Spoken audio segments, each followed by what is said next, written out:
you trying to get crazy with this thing? Don't you know I'm loco?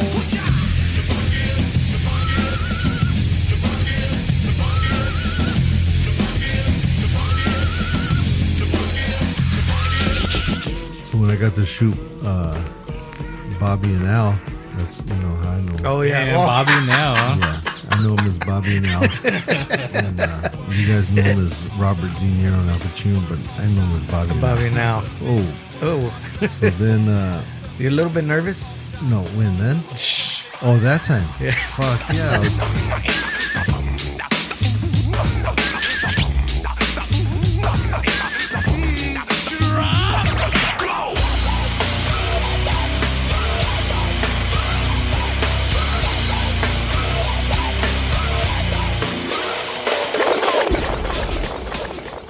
What's happening, everybody? This is Bobby Tribal, a.k.a. Bobby Ruiz. And once again, believe it or not, it's time for... the Lower Left podcast, but it's a special one, right? It's special.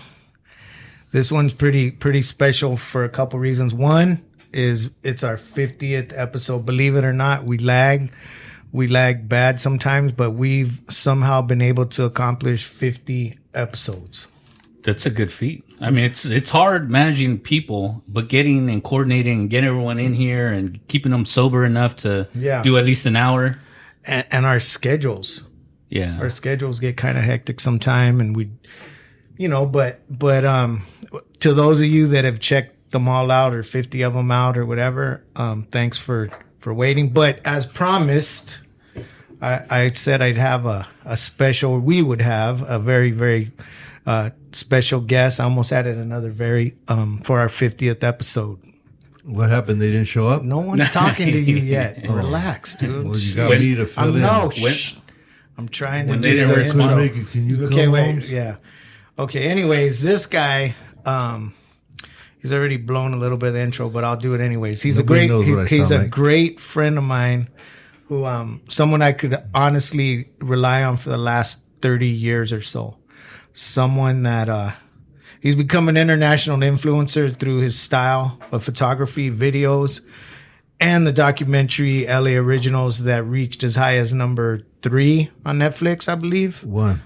Oh, okay, number 1 on Netflix. Sorry. Yeah, 1 on documentaries, but number 3, I think, or 4 on all the way across the board. Overall. Okay, yeah. Overall. Okay, what he said. He's a world traveler and a connoisseur of so many things, and hell yeah. And he'll let you know what he thinks.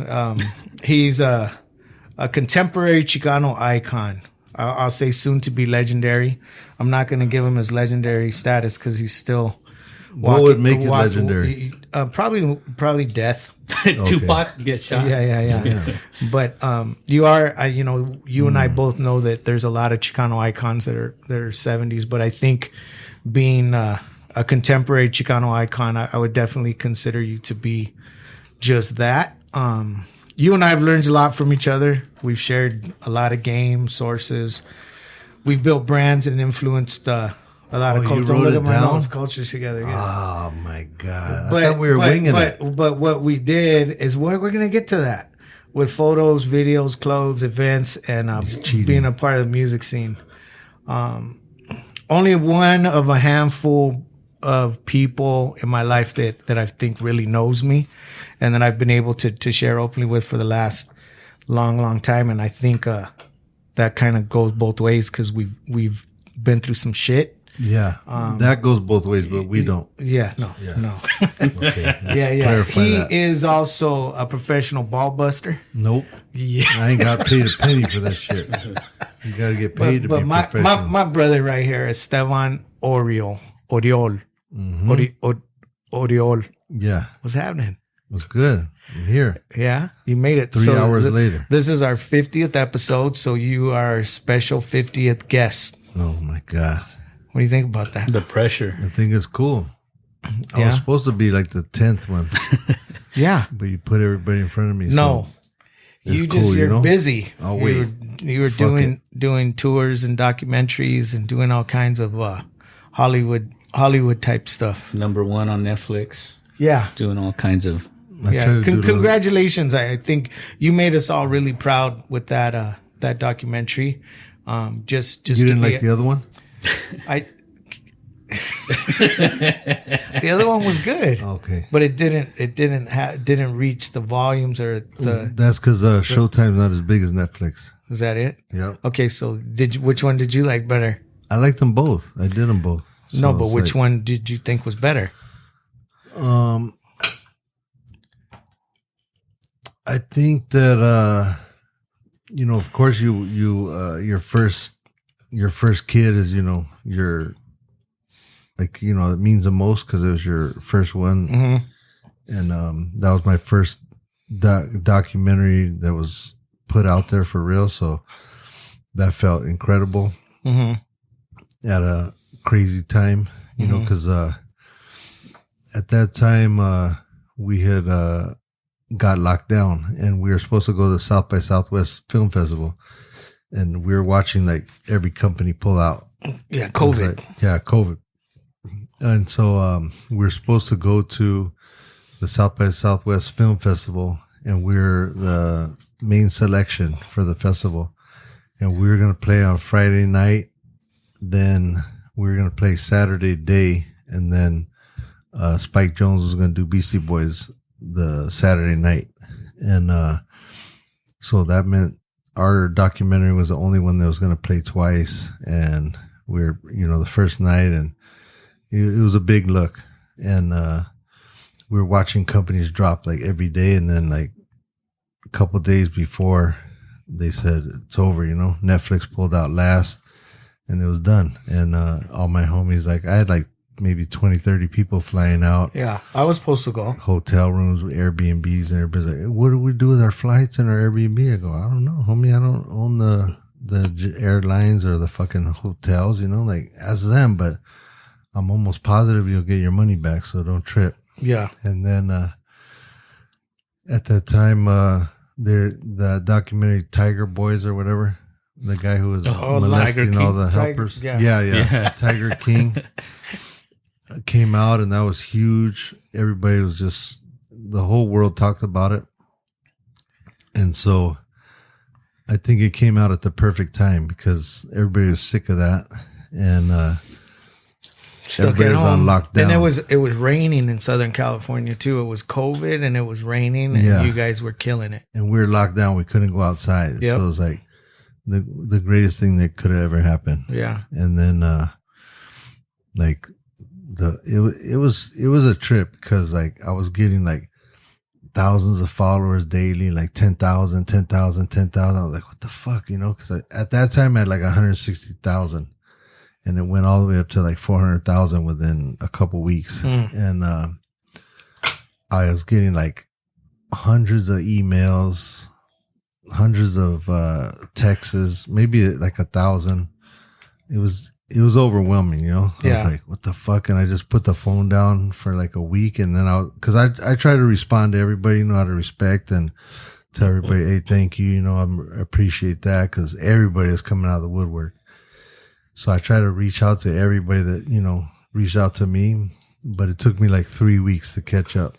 And, I'm doing it by myself. They're all, it's a gang of people just shooting shit to me, and I had to respond to them by myself. So it took like weeks, and they're like, hey, sorry, buddy, I did that 3 weeks ago. I go, yeah, motherfucker, it took me 3 weeks to catch up, Yeah. Like, I'm by myself here. They were ball busting the ball buster. Yeah, so I ball busted them right back via text.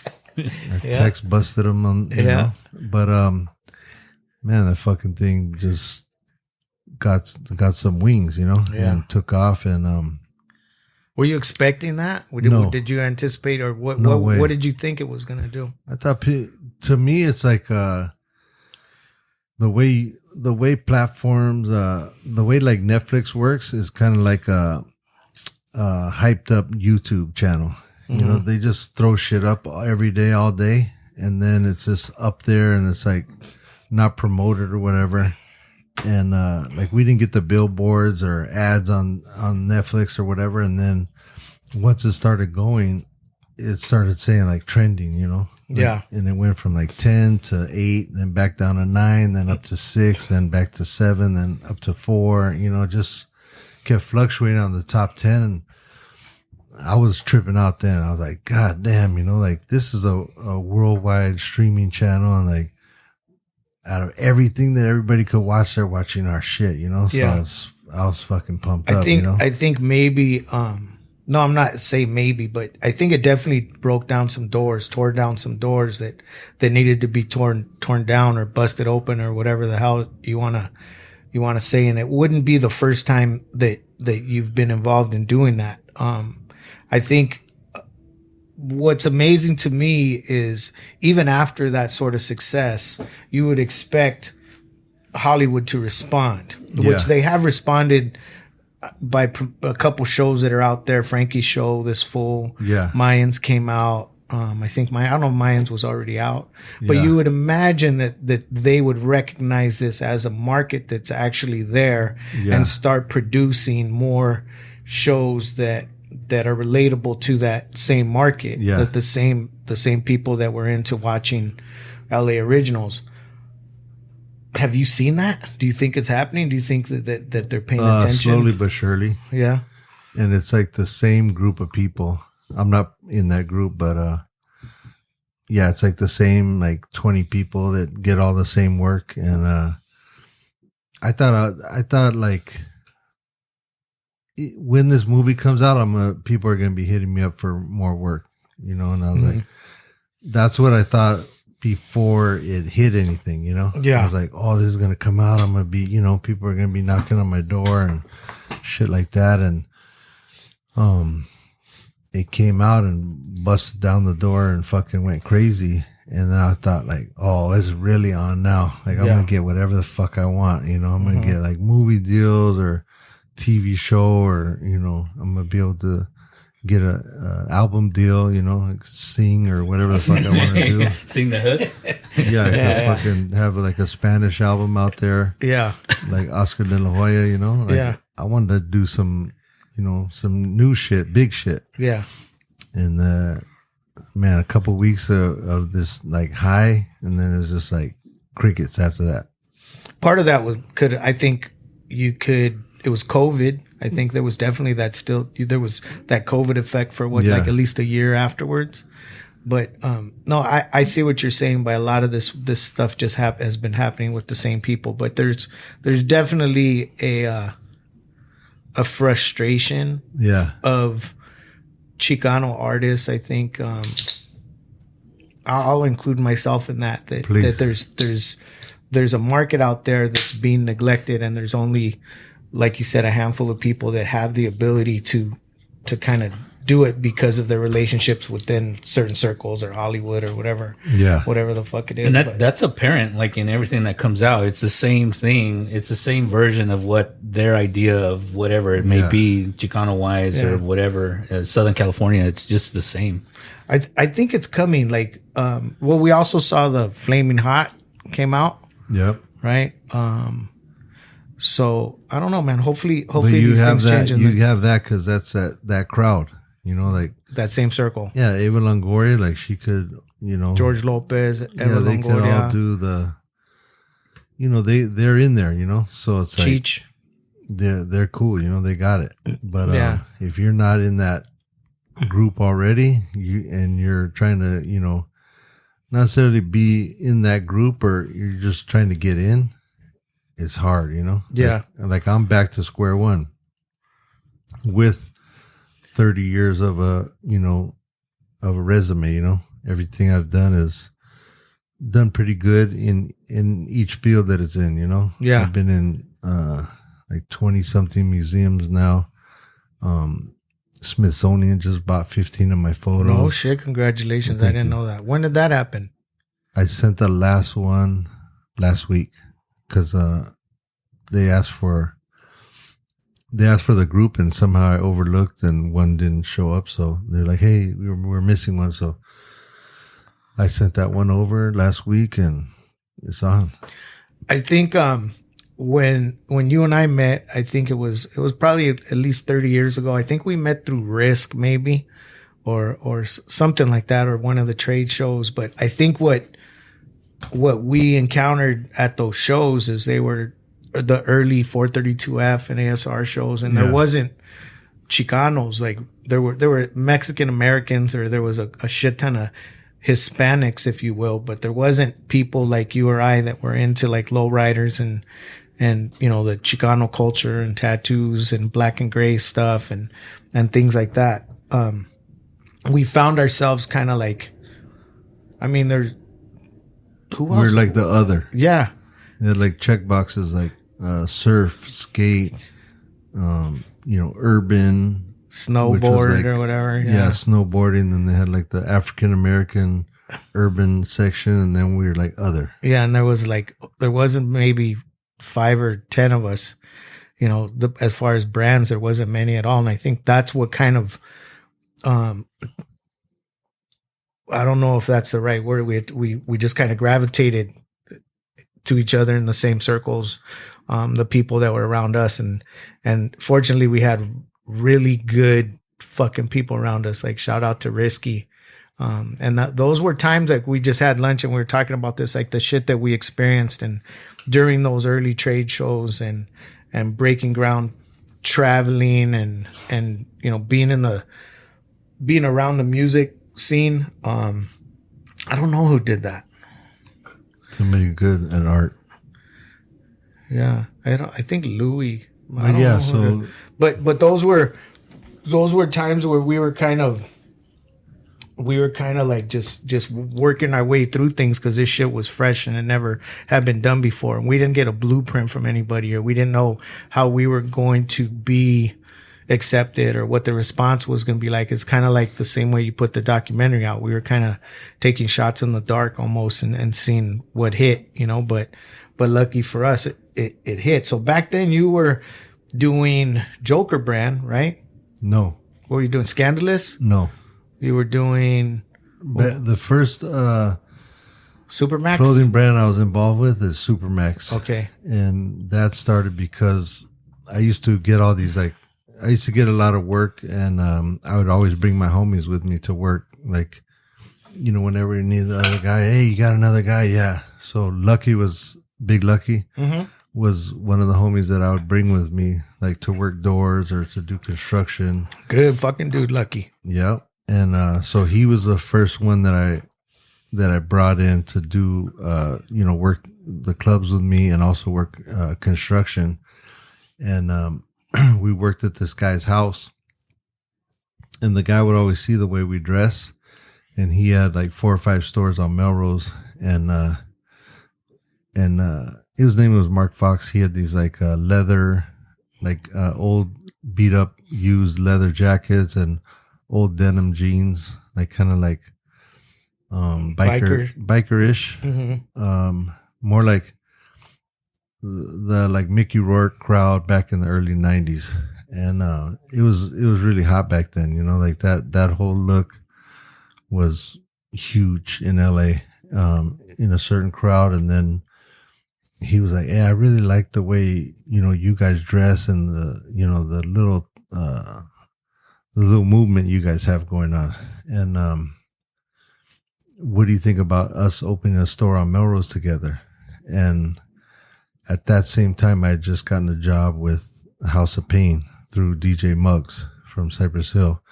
He was like, "Hey, homie, there's an opening coming up with this group that I'm working with called House of Pain. There's some white boy rappers, and you would be like the tour manager." I was like, "Yeah, cool. You know, what do I got to do?" He goes, "Just make sure they get to their interviews on time, get to the check them in the hotels, get the flights." Because at that time, Jump Around hadn't come out yet, so we were just going to go on a promo tour. You didn't have any experience. You didn't have any experience doing that. You just kind of went in and because just learned. No, there's no tour manager school. Yeah, and you don't learn how to be a tour manager on a construction site or working the door. So you just went in and fucking did it. I can't finish my motherfucking sentence. I got lots of questions. So, no, like you walking into the fucking building today. Whose car is that? Who's that? Who's parked there? Who's working today? I just want to know shit. Yeah. And so me too. I brought Lucky in, and the guy was like, "Hey, let's open a store. Let's do like a little brand." And then I got that job, and then Lucky went on to do the store. And the way it was presented to him and us at that time was Lucky's going to help him, curate the store, bringing brands in and the look of it. And then he's going to be the manager. And then because I was a tour manager, I only made money when I was on tour. So when I'd come off tour, I wanted to have like a little income coming in just so, I wouldn't burn through my money. And so I told him, hey, well, let me work here at the store on my time off when I'm not on the road. And I brought in like, through the time that I was working, I brought in the House of Pain merch in there and the Cypress Hill merch. And then we had like Nike, Dickies, Carhartt, Ben Davis, all that stuff already in there. And it's kind of like we got certain ideas from the swap meets, like the 3-packs of socks and the t-shirts and the pro clubs and all that. And we carry all that stuff in there. And had Mir do a mural in there and a couple other street artists. I can't remember who else was in there, but it was a badass store. And then as soon as it opened, the guy like pulled the plug on us and he was like, nah, you're not working here when you come off tour, and lucky you're not a manager, you're just a worker here. And we're like, oh, okay, that's how you want to do shit, be like scandalous, so fuck it. And they started their own brand there. I brought Cartoon in as the artist, and because of the way he was, Mark was acting with us, we were like, all right, cool, you don't want to fuck with us, and we're not gonna fuck with you. And so he's like, hey, we need the new design, tell Cartoon, he's got to come in and do the second thing. We're like, I don't think that's going to happen. He's like, what do you mean? That first one sold out. Yeah, but you made promises that you didn't keep. You're not a man of your word. This was Supermax. Supermax. So you're not a man of your word, so we're out. And shortly thereafter, the store fell apart and it closed down, and that was it. And then we started, we met a guy we met there named Tanaka Shoichi. Shaw. We call him Shaw. He came there and told us, hey, I want to order some more of the Supermax stuff. So we weren't going to pass it back to Mark, because he kind of shit on us. So we're like, fuck it, we'll just do it, ourselves. We started doing Supermax. Then when the store closed down all the way, we started Not Guilty. And that was in 94. I remember that. So that's the first brand that we started. Not Guilty was the first brand that we started going to trade shows with. But you had Scandalous too. That was after Not Guilty. I found out that this Chinese lady owned a worldwide trademark to Not Guilty. Yeah. But because we didn't go to college and we didn't know shit, we just got the word Not Guilty incorporated, but we didn't know that you're supposed to get it trademarked, under like Article 25 for clothing or whatever. So we thought because we had this cool looking book and it said like, incorporated, we thought that that's all you needed. Come to find out, it's like, it doesn't mean shit, it's nothing in the world of copyrights or trademarks or, anything like that. So it was like, we got the wrong thing basically because we didn't know what the fuck we were doing. So this lady sent us a letter, cease and desist, and it was over. So then we transferred all those designs over to Scandalous and then did that till like 95. And then we bought Joker off of Sucker Mike. Sucker Mike started Joker? Sucker Mike and Cartoon did Joker. And then me and Be Real bought it off of him. And because they had a bunch of inventory and they didn't want to do it no more. They after like one season or whatever, they deaded it. And I was doing Not Guilty with Everlast. He was like one of our investors. And then at the same time, I was switching over from House of Pain to Cypress Hill is when I stopped doing Scandalous and started. You mean Joker. tour managing for the both? Yeah. So I stopped doing tour managing House of Pain and started tour managing Cypress Hill. And then I stopped doing the clothes. Occasionally DJing too. Yeah. And then I started doing the clothes with Be Real. So Joker was at that time me and B-Real. And so we went on to do that. Lucky was in prison. When we came out, we had him run Joker because we were always on tour. So we were always promoting our clothing while we were on tour. Was that the 7th and Santa Fe days? Or 7th and when you guys were on the corner building? I would say that was on Santa Fe and Palmetto, I want to say. Yeah, was right next to Gypsy and Thieves. Oh, that was off the freeway. That one. Yeah. Yeah. I used to go to LA like every week, and that was kind of like my pit stop, mandatory pit stop. Yeah, headquarters, office / lunchtime / talk shit, whatever was going on. That was also Muggs had his studio right there next door. Yeah, right across the hall. And Louie and Gypsies and Thieves was right there. There was that's when I believe Cartoon was working on the ice cream truck when you guys were there, right? Yeah, exactly. Yeah, and that's where there was a lot of good times there. But yeah, that was kind of, we were still kind of feeling our way around shit, going to the garment district with Kelly was a couple blocks from there and everybody was downtown, and we were kind of just learning the industry, feeling our way around, and, you know, everybody working towards the trade shows and everything that came with, right, Bobby? But everything that came with, but those were times where like the shit was fresh.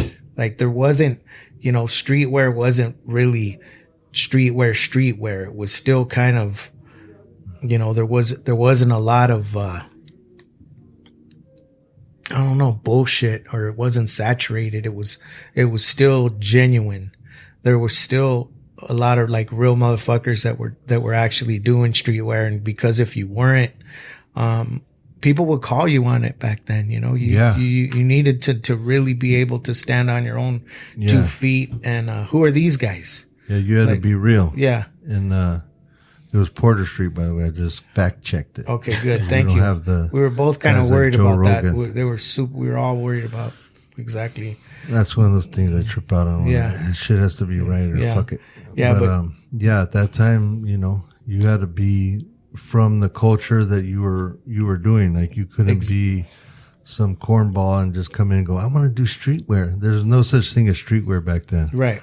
There was, you know, we're like the stepchild of urban wear. Yeah. So, we survived the time of the giants. Remember, we'd go to Magic and there would be like FUBU, Rockaware, Pele Pele, and fucking all these Sean John, and they'd have these trade show booths that were like not exaggerating. They were like 15 feet tall, the size of basketball courts, and they had officials basketball court size basketball courts in their booth. Yeah, crazy as shit. Part of their booth, crazy shit like that. And then like 2 levels. I remember Russell Simmons had his office above the showroom on the 2nd floor, and you could see him like, you know, looking out the window. I was like, damn. But our booths were still the most genuine and the most cracking too. Like, cause being that these shows were in Las Vegas, a lot of these companies and brands came from New York, where we're close to Las Vegas, and our homies would just drive out. We would have the best events, the best parties. We'd have the most cracking booths, cause not just our friends from LA, but we all supported each other. We kind of congregated in each other's booth, and we shared customers, and we shared, like, somebody came in, and that's the first thing they were going to ask after they wrote an order with Tribal. They would ask us, hey, who else is cool? Like, who else do we go see? Who else should we go check out? Well, go talk to those guys at Joker. Go talk to those guys at Third Rail. But it would happen to all of us. And then, but where these big companies from New York, they were there with all the money, expenses on the booth, but we had the bodies. You know, they would occasionally fly in their models, or, you know, they would pay people to come out and just hang out at their booths to pretend like they were cool and down. But, you know, they did have, you know, a handful of people in their booths that were cool. But one thing that I do remember is it was a time of a lot of multi-ethnicity. There was, way more you'd see way more Chicanos in Vegas. You would see more blacks. You'd see the Puerto Ricans coming in from New York. You'd see, and there was never any drama. There was never any. I don't remember any real beef, or it was a good time. It was pretty much a good time. But one thing that I can tell you is, 90% of those brands are gone, and I know we're still here. You're still here. There's still, a handful of us that are still standing, and just we lasted. It was a good time, but it was definitely a trip. So let's talk about your. I know that you learned a lot from your dad, Heriberto, who's a great man, and a friend of mine too, and he has. And a lot of people don't know this, and I think it'd be really cool for you to share this. He has some strong San Diego roots. Yeah, he does. Some very respectable roots here in San Diego. You want to talk about that? Sure, why not? Let's see. My dad's whole family's from down here. All his brothers and sisters, they all live down here. All my cousins live down here. One of my cousins was from Logan. Chato, rest in peace. My dad used to work at Chicano Park at the Chicano Federation for years, and that's how he got started doing photography. He grew up over here. Where his family used to live, they did the displacer thing, and they kicked them out. And here in Barrio Logan. Yeah, they were one of the houses that got taken out so they could make the freeway exits there into Logan, and then. My uncle was one of the superintendents on the Coronado Bridge. So, like, my dad, did his thing in Chicano Park. One of my uncles was one of the guys who, ran the construction on the Coronado Bridge. And my nana, she was tight with the owners of Cuatro Mipas. And, we got deep history here. I know your dad is known by all the big OGs here in the park, the muralists, the people that were here. And I know that you kind of have a couple gems that you haven't. We won't talk about that, I guess, not yet. But you do have some really cool gems that your dad has, and you have in your possession, I guess we'll say that. And it's pretty cool to know that he's from here. And I think your dad knew my mother-in-law because she was from Logan too. And from what I understand, your dad was all up in the mix when Chicano Park started in 1970. Yeah, he set up some clinics down here, some medical and dental clinics, and he was part of the getting the junkyards out of the area. So there's, made it because everything was like so hazardous down there. The junkyards were just put all their shit out there and in the water and everything. And my pops came up with the slogan Barrio Si Yonques No, and that they wanted to push the park all the way to the bay, so that the people in that community could have access to the water, because everywhere else everyone has access to the water except in Logan. And he was big on all the way to the bay, being like kind of like a Chicano activist and a community organizer. So that's what he did. And at that time, he was always trying to get somebody to do photography. Like, hey, there's this hazardous thing where these things could fall over and land on some kids walking home from school, these like junkyards or whatever. And he trying to get a photographer to come take pictures so they could use it in like a meeting. Like, look at this is what we're talking about right here, these photos and stuff. And so a lot of times he couldn't get somebody. So he just said, fuck it. I'm going to get my own camera and I'll do the pictures. And that's how he started doing photography. And, he ended up falling in love with it and, doing that he still does it to this day. He's going to be 81 in a couple of days.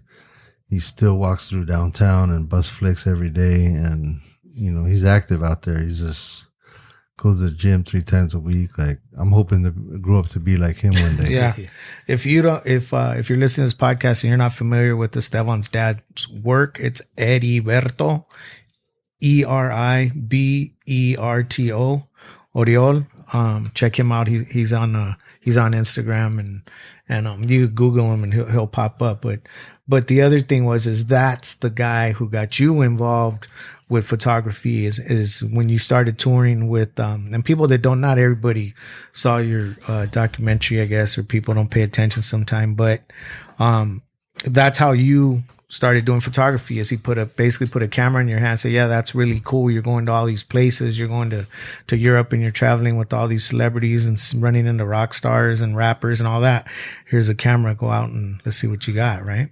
Yeah. Well, he had seen me, building my car because I bought like a 64 Impala in 89. Still have it, right? Same one. Got that motherfucker. That's right. Blue velvet. And I started making it into a lowrider with my homie DC, Donnie Charles, rest in peace. He was the one who was like, hey, man, come on, like, are you just going to drive around this car like this forever? Or when are you going to make it a lowrider?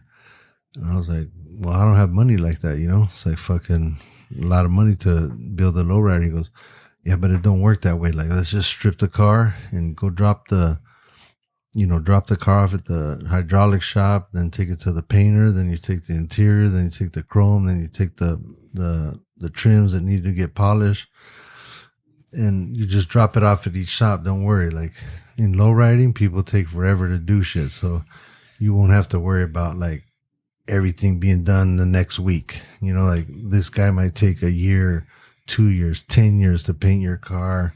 This guy might, take a year or whatever to do your interior, chrome and all that shit. So I was like, that's what held me back from starting to do the lowriding thing. And then he was like, man, fuck that. That's not how it goes. Watch, you'll see.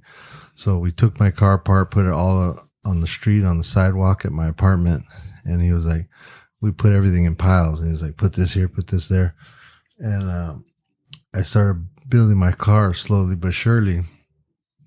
And then I got the job with House of Pain and money started coming in quicker and a little bit more. So I was like able to get my shit out of, different shops. So around 94, I got into Lifestyle Car Club. And so my dad was like, man, you're doing all this cool shit with your car and your car club here in LA, in East LA. And then when you go on tour and you travel around the world with these guys and it sounds cool, you should document it. And taking pictures back then wasn't cool unless you were like a professional or a paparazzi or a tourist, but I never wanted to be that guy, walking around holding a camera with a strap around my neck. I don't know if I probably have put the camera around my neck like 10 times in my life. I just feel weird about it for some reason. And doing, picking up a camera to people was rare, and not a lot of people were comfortable with it or liked it. Mm-hmm. So it took me a while to break into doing photography. And, you kind of got to be like a people person if you want to shove a camera in somebody's face, or unless you want to be like 100 yards out with a telephoto lens. So you got to like ask people like, hey, can I take a picture of you? And it was kind of hard for me to go up to people. But then, I just kept practicing on my homies and everybody in the lowrider community and in the That's when we did that tribal shoot. The first one we did with your car. We shot it in LA. Remember that one? You shot Nelly and then somebody else. Oh, yeah, We shot and then we shot it on Vera Street. Yep. And then on the train tracks. Yeah, that's when I think you had just finished your car. I still have those prints somewhere. Me too. That was like early, maybe mid 90s. Yeah. I think something like that we shot with Probably that car. 94, 95. Yeah. And then later on, I was approached by some people from Germany. Yeah. That wanted to distributor. That wanted to do some gangster looking photo shoot for Dickies. And of course, they would never fly over here. Yeah, they would never fly over here. So they wanted like some real gangster looking shit. So I hit up Estevan, of course. And then I went to the swap meet and I bought a bunch of Dickie shit. They gave me a budget. Yeah. They gave us a budget, or you a budget. Yeah. I got a cuckoo clock. I still have the cuckoo clock. What is it? It's a black. I told them because they were friends, and this is how stupid I was back then. Yeah, me too. Yeah, we were dumb. So this is Dickies, huge international company, huge, fucking huge, right? Worldwide. And this distributor from Europe that had the license for all of Europe. He was a friend of mine. He didn't own the distribution or the license, but he worked for the company. And he goes, yeah. And I'm like, oh, that sounds like fun. And then he goes, well, instead of me saying, hey, well, what's the budget or how much you got? I was like, I always wanted one of those cuckoo clocks from the Black Forest in Germany, Yeah. So I go, you know what? Fucking give me a cuckoo clock and a budget for gear. And then you guys handle Estevan. I have it, dog. I still have it. I have the cuckoo clock. It doesn't work very well, but I still have it. Yeah. And then I'll hit up Estevan. So I remember going to the swap meets in LA. I think you and I went and got a bunch of Dickies shit. Yep. And you hit up Mono, rest in peace. Mm-hmm. Cartoon. Yep. Toki, Bobby's cousin Toki. Yep. Bobby. Yep. Cartoon brought out his 67. Yep. And then just a couple of broads that were right there, right? That came around. Yeah. And it was that shoot has become and that shoot, you didn't just shoot photos, you shot some really cool film. Yeah. But how much of that film do you have? But you didn't shoot a lot of film, huh? Maybe a couple 100 feet. I don't know. How much is that in minutes? 100 feet is 3 minutes. Oh, so like 6 minutes? No, maybe like 500. Like maybe about like 10 minutes. Yeah. But you only need seconds, so but that so I'm gonna take this whole concept a little bit further. Go ahead. So you and I, so this was something that you developed, eventually became big in Europe. Dickies used it. Eventually it started getting released or leaked out here, whatever you want to call it. I put some of it in the tribal videos. Probably you put some in your projects. We just kind of different stuff. And you and I have always, since the early days, we've been proud of the whole Chicano look. Was always a part of what we've done. Even if it wasn't the only thing we did, it was a part of what we did with our cars, with the looks, with the graphics, with whatever it is. And we always have kind of pushed that. So just recently, I'd say in the last year or so, we had this conversation where occasionally we get a little frustrated with, we're older guys now, and I don't know if we're this way because of our age or our experience or things that have happened, but we'll look at this whole scene that's happening right now with kids and this costume party and just the scene changing so much and not being as cool or, let's say, genuine as it once was. But there's a lot of just shit out there that's not cool to us. And you told me, you go, you know what, Holmes? It's like part of it's our fault because we promoted it so hard. We pushed it. We made it look so cool. We made it look cool. Yeah. And now look at it. That's like that with all the foreign countries too. It's like, fuck, bro. Everybody's mad, like, oh, the motherfuckers are appropriating, but it's like, we made our lifestyle look so cool. Like all of us, that's in the lifestyle made it look so cool. In the movies and the videos and everything that all of us did together. Yeah. I mean, of course, other countries see that shit and just be like, "Oh shit, that's badass!" Like, look at those cars, look at the guys, look at the tattoos, look how they're dressed, look at the girls they got. Like, and listen to the music that they listen to, the oldies and all that. Of course, it's the coolest shit. Yeah, it's like like our bad, Mm-hmm. All of us in these, in California, that's our bad. I look at it. I don't see it as a bad thing, but people do, so it like I see during the pandemic, there was a kid who did a thing for the New York Times. He's like, oh, I just discovered there's lowriding in Japan, the coolest thing. And I was like, you just discovered that? Like, where were you in the late 80s and 90s? Oh, you weren't born yet. So, yeah, fucking, of course it's brand new to you, but like, yeah. I mean, you remember Oishi was coming over here with a backpack full of cash, buying cars, and there's a couple other homies that were doing that, and they were coming buying cars in the late 80s and early 90s and just taking them straight to Japan, and they would study them like under a microscope, and they would be like, okay, what could be better here? You know, like, and they were doing shit to lowriders over there that we had never seen over here for years. They were like doing new shit. And we're like, fuck, man, the Japones are just killing it over there, you know? And I remember like all the businesses that opened over here once that floodgate opened, and it was like the Japanese were coming over here to spend money. Man, everybody became an entrepreneur real quick. Like, this guy's selling hydraulic parts. This guy's selling 520s. This guy's selling cars. You know, everybody wanted in on it. You know, who you know, are the Japanese are coming? Yeah, cool. Hey, get ready. I'm going to bring them over to your warehouse. Hey, get ready. You know, we're taking them everywhere. That's it. Yeah, that was that shoot, right? That's a 6 shoot. That was that shoot. So, like, you know, the floodgates open and everybody was making money, and it was cool, you know. All the Japanese were having car shows. They had better magazines than us over here. They had more magazines than us, and they're murdering it over there. Yeah, and they still are. Yeah, they still are. And then, you know, spread out to a couple places in Thailand and Europe and Australia and down south to Brazil, Mexico, a little bit in Canada, and you know, like I'm not mad at it, you know, because I think it's a cool thing to have our culture in different cultures. You know, like our culture is so cool, it's spread out worldwide.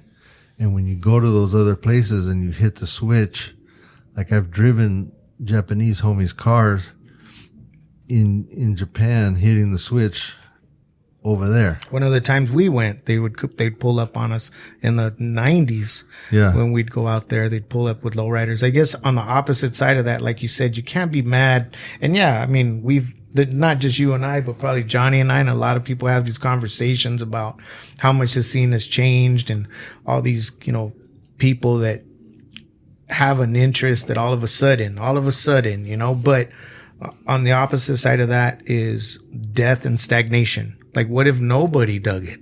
What if the kids now didn't have a fucking interest in it? Or everybody be mad and crying. Right. Like, or what if all these people in other countries didn't, you know, weren't into the scene? Then it would just kind of become an old, boring scene with a couple older vatos that were into it. So yeah. I think it's a beautiful thing that it's basically, it lives on and it's definitely, you know, bigger than it's ever been, especially the lowrider scene. But, now what we all see is it's out of reach for youngsters. Like, we were building cars when we were in our teens, early 20s, you know, building cars and showing cars and just out there and doing it because it was affordable. Now it's like a youngster with a badass lowrider is 30 something years old. Like, it's rare. That's a youngster? Yeah. You're going to find, I mean, how many kids in their 20s do you know, or even teenagers that actually have lowriders? Maybe, you know, Andrew D'Alba, Paige's son. Who else is there? You know, there's not a lot of, I mean, people that it's accessible to, but, you know, it's a cool thing. Hey, so you've been all over the world. No, I've been to 56 countries. Oh, sorry. Well, there's 190 something. Okay, so 96. How many territories? Yeah. What is that territory? Okay, Puerto Rico. so you can you even remember where you've been? Okay. No, I can't really remember. Like 56 countries. Yeah. Uh-huh. Which was your favorite? I would say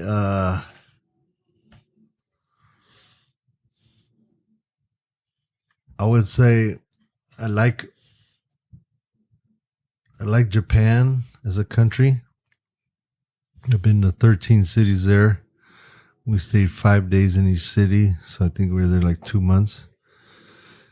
places that there was no foreigners. And that shit is a trip when you go to a country and you don't speak that language and they don't speak your language and you're in way the fuck out there and you have to communicate. Yeah. I remember the homie Little Lucky, we used to send him to China to do quality check and go to the factories for a Joker. Uh-huh. And I go, what's it like, Holmes? Are you by all those buildings like in Shanghai and Beijing and all that? He goes, no, motherfucker, I'm out here. There's like fields, you know, the guys you see with like the little hats and they're out there on the rice fields, like walking in the water. And there's like, you know, cows walking down the street. I go, for real? He goes, yeah, because we didn't have, you know, cell phones and shit like that. So you're calling somebody on a hard line. There's no video phone or no way to see photos except for fax machines. The people today will never know what the fuck that is. Yeah. But that's how we just send photos and shit and graphics. Communicate. Like we barely had computers back then. So out there in the fucking middle of nowhere, like he was losing his mind. And when you're in those foreign countries, like you're just like, it's a trip. Did you say who his favorite was? Or his favorite was? Yes, Japan was one of them. Australia. We've had some crazy. France, Mexico, Brazil, Italy. I'm half Italian. I like, you know, gotta love it, Italy. I like England, Ireland, and Scotland were pretty fun. They're super rowdy there. But I'm talking from the point of being with a band. You know, like when you're going somewhere with a band that has hit songs, like it changes everything. You know, like. It changes one, like how people see you and your culture. Like they're flipping out on you and your friends, like going fucking crazy. But also too, it's like you don't get to go and see much of the places that you're at because you're just coming in to a place. You rest, you do sound check, you set up the equipment, you eat dinner, you do the show, you go to the next city. So there's not a lot of time to go and fuck around and do a bunch of sightseeing and stuff like that. So we didn't really get to do that too much except to places that we went to more than once or places where we had some days off. But, yeah, man, Thailand, Amsterdam, off the chain. Yeah. Amsterdam. We went one. We were out there once with you guys in Belgium. Carl and me met you guys, and we went to some festival outside of Amsterdam, and then spent a couple nights in Amsterdam. That was early shit, probably late 90s, maybe early. What festival? 2000. Who played there? It came out on the documentary, on the Cypress Hill documentary, and maybe LA Originals too. I have a picture of you on the bus wearing a wig. Yep. And it was a big festival. There was some guy. Rock and roll. There was some guy who had real long dreads, and it's in one of the old one of the tribal videos. And you go like this with your hands, and he's got super long dreads. And the guy from Spearhead. It was like Michael. muddy. I don't know. Oh, you're talking about the white guy with long dreads. Yeah. He wrapped it up in his hand. Yeah, he was cool. And you were being Sendog's therapist. Remember? It's in one of the old videos and stuff. But that was, and then in Japan, like I'll agree with you. You know, I consider Tokyo to be like my second home, especially Shibuya. Yeah. But we have had, without speaking on it, because it's kind of, but we know some people out there, and we've had some really interesting interactions. Yeah. We have friends that are real motherfuckers out there. Yeah. That are show us a lot of love and respect too. Yeah. They respect us as much as we respect them, and it's really cool because I always tell people that it's cool because we're their Chicano friends from Southern California. Yeah. And they dig that, and that to them it's like, oh yeah, those are my friends. And you go over there and it's like, those are our big homies from Tokyo or Yokohama or wherever they're from, you know. And it's a beautiful thing, just the neighborhoods and stuff. But what's cool too is like I'll be traveling somewhere and I'll go into a city and I'll call or text Estevan. I'll be like, hey, I'll be in, you know, Paris. Like, what's good? Who do you know? Like, who's cool? Or you'll be in Paris, and I'll, like, last time you were in Paris, I got a call from Judah. Yeah, Radical Magazine. Yeah. Whatever happened to that? He goes, hey, Holmes, he says, Esteban's in Paris. Like, is there any way you can hook me up with him to do an interview for a magazine? And we made it happen. And I don't know. I'll see him in a couple weeks and I'll ask him if it's come out or what have you. But, so you find yourself looking at your photos. You have shot some of the most gangster looking photos, period. Mm-hmm. In Chicano neighborhoods, black neighborhoods, Samoan gangs, overseas. Like you've been in some crazy shit, not just gangs, but organizations. Yeah.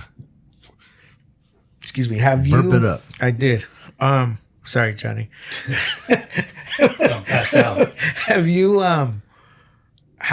I mean, getting into some of those neighborhoods where they don't know you, they don't know shit about you early on, because a lot of these photos, you talk about Esteban 20 years ago, like right now, you're like OG looking dude, but back then you could have been from any neighborhood. You could have been this dude just kind of walking up into this neighborhood because you always wore white t-shirts and Dickies and could have got smoked. Yeah, you could have got smoked. How did you managed to get into some of these neighborhoods? Was it always like passes, phone calls, hitting up a homie who knew a homie?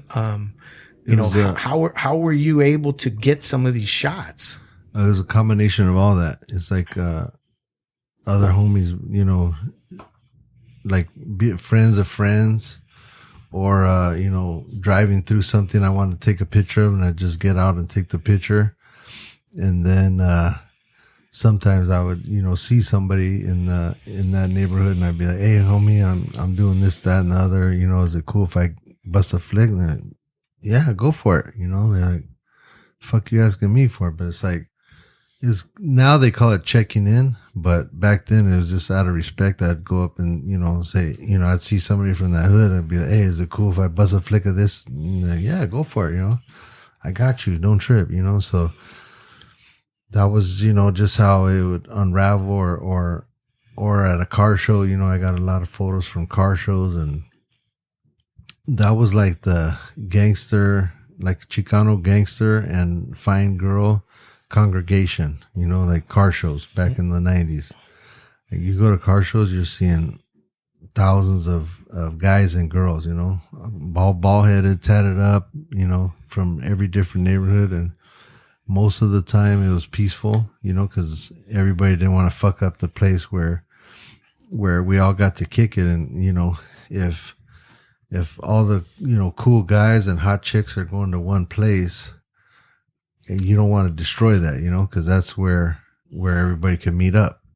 But you start fucking that up, then it's like, there's nowhere to do it, so it was like a known thing, like, hey, we're going to a car show.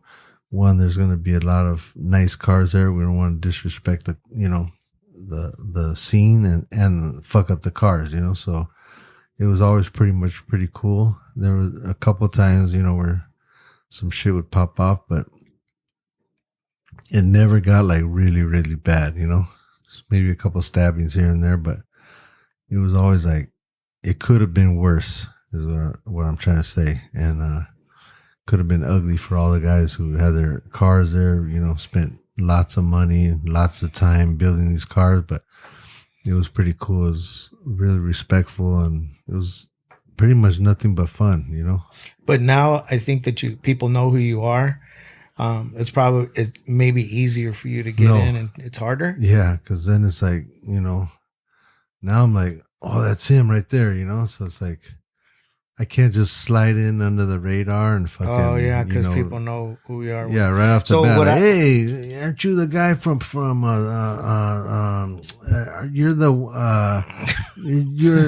aren't you the guy that? And I go, hey, Esteban Holmes, nice to meet you. Yeah, that's right. So but it's I would kind of like it to be where I could just slide in under the radar, but.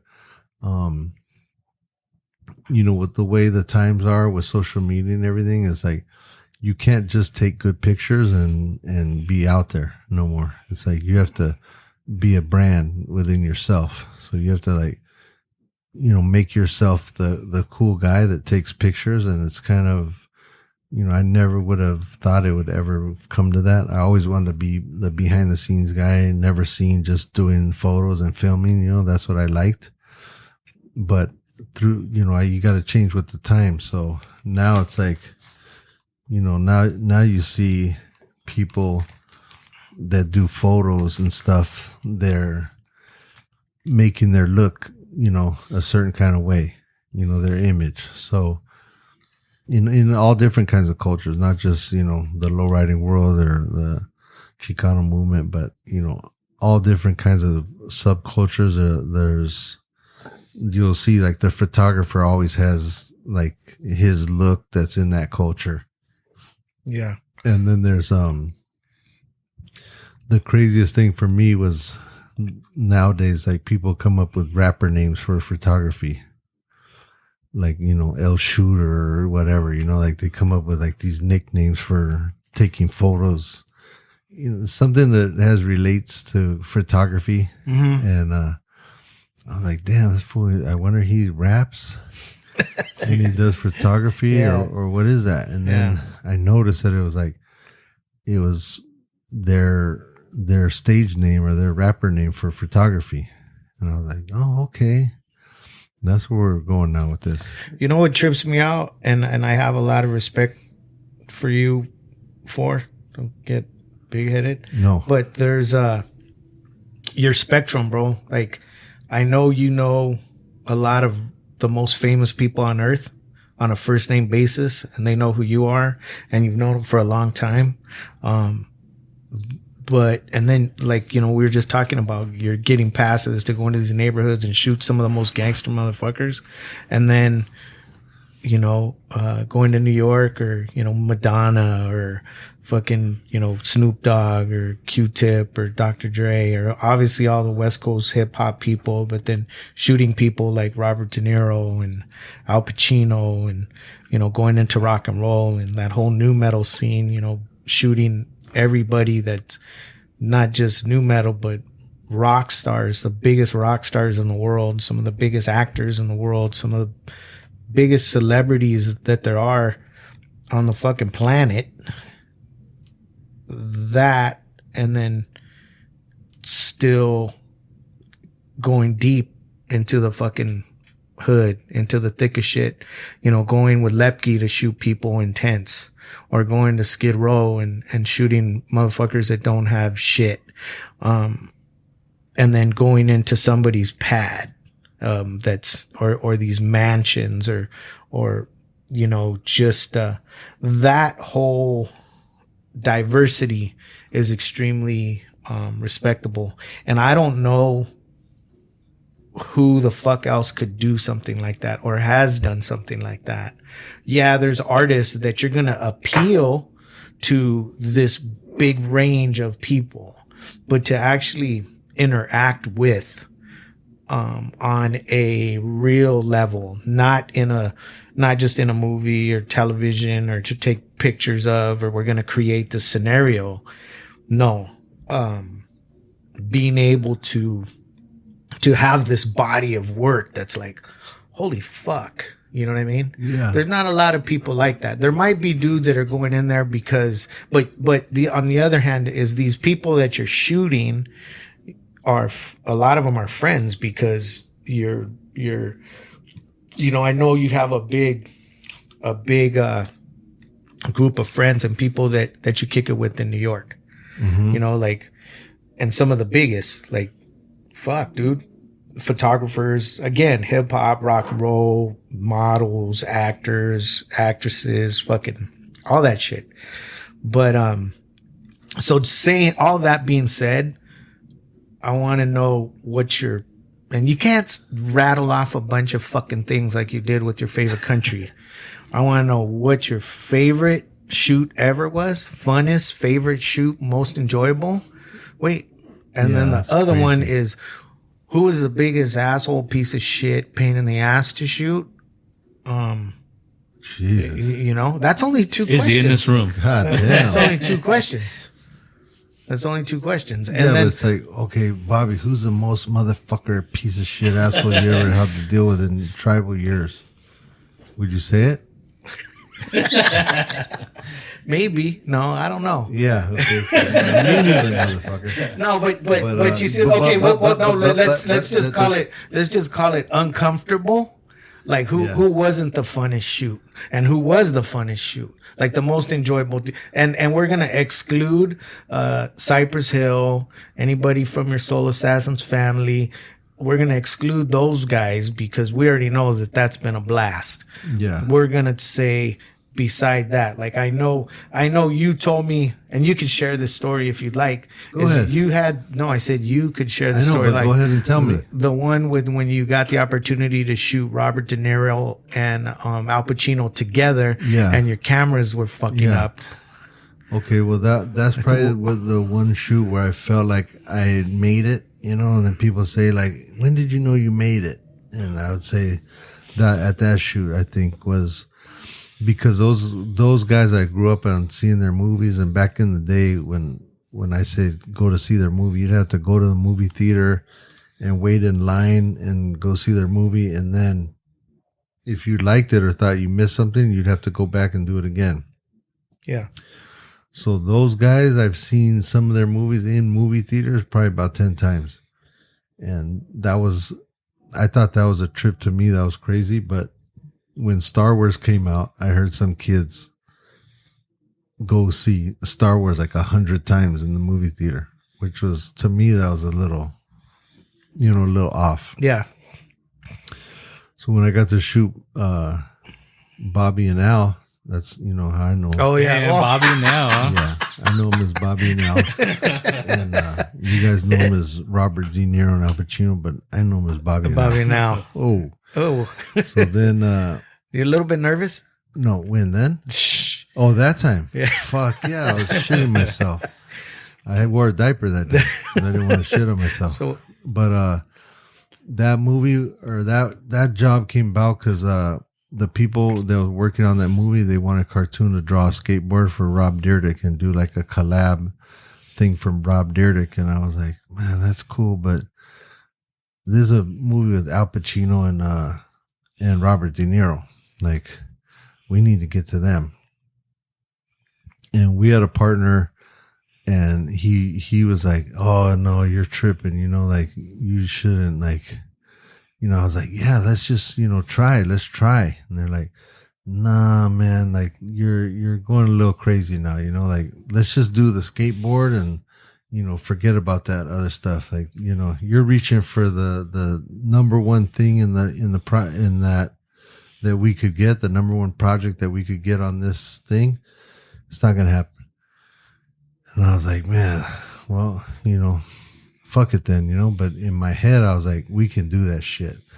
Because at the same time, Shepard Fairey had done the one with Johnny Cash. What was it called? Cash? The movie, yeah. Yeah, so it was called an alternative poster for that movie. It was alternative marketing.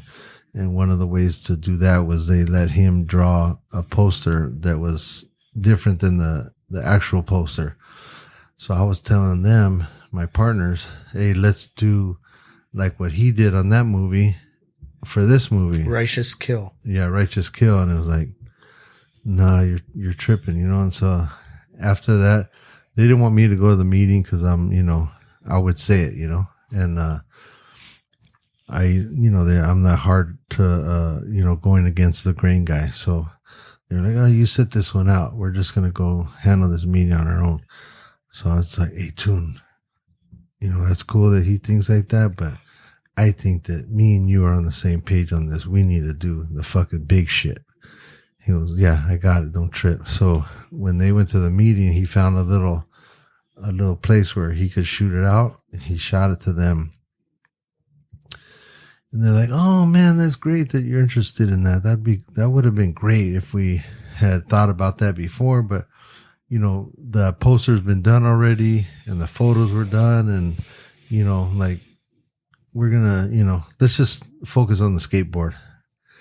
And I was like, man, that poster's fucking garbage and the photos are not so hot, you know? So he went in again, I guess on another meeting maybe. And they said, you know what? If you want to do it as a spec job for free, go ahead and try it. We'll give you the photos. And he was like, yeah, but I want my partner to shoot it, you know? And they're like, well, we already did all the photos for it.